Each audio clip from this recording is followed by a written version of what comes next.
just tell us a little bit about this year's entries into TESA and the nominees that came out going into this week.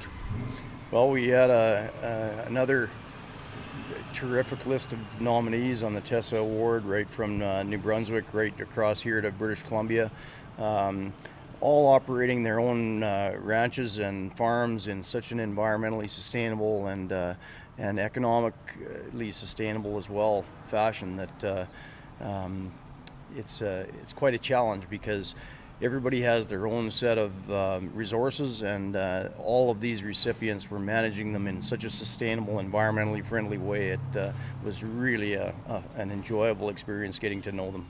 When you go through the applications and get to know these people and their operations, how often are you like, how many times did you say, wow, I would never have thought of that?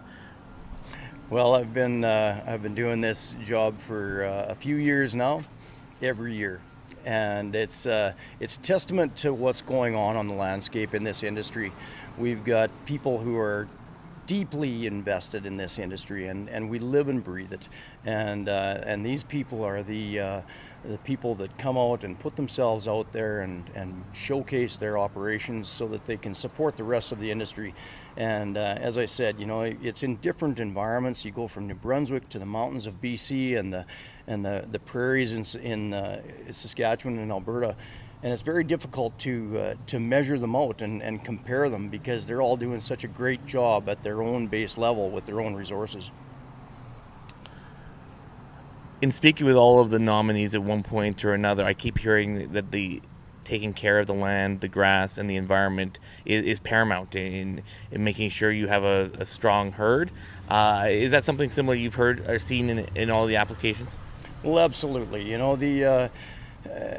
Everything starts at the dirt, and everything starts with the soil and the health of the land, and the best way to manage that land and the way it was developed. The reason we've got that topsoil that's healthy is a ruminant, and the ruminant can take on these vast amounts of products that nobody else can eat, that grow in places that you can't grow annual crops for furthering into food production, and they also create and stimulate wildlife habitat and carbon sequestration. And it doesn't matter where you are, the animal, the cow is the perfect factory.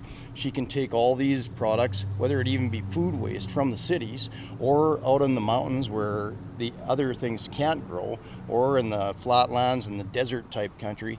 That cow can go out and eat things out there, stimulate that environment, make it better for habitat and the wildlife, make more grass, build more soil, and that's the base function of why we've got that topsoil that we've got, that we all get our food from.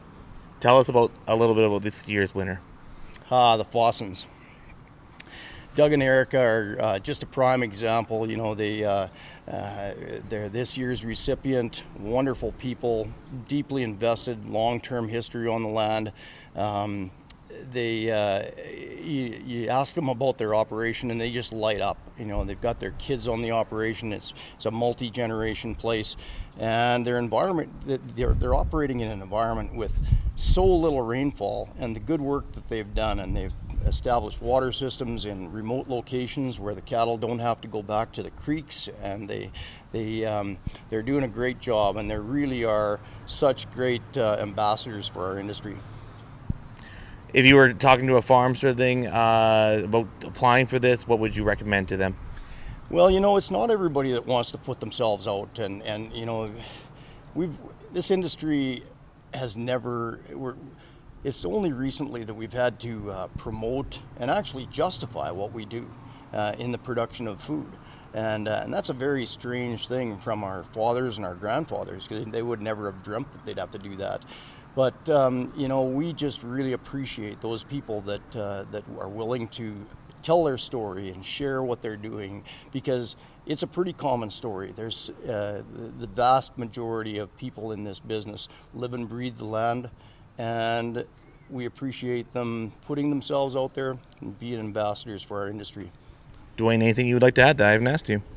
Well, I thank you for taking interest in this TESA award. It's something we're really proud of as the Canadian Cattlemen's Association, and across this country, the regional associations and provincial associations. We try to get the nominees to come out and tell their stories so that we can continue to promote this industry that we know is sustainable, that we know we have so many things to offer society in general, and tell our story and have people proud of eating beef because they can be certain that they're doing something good for the environment.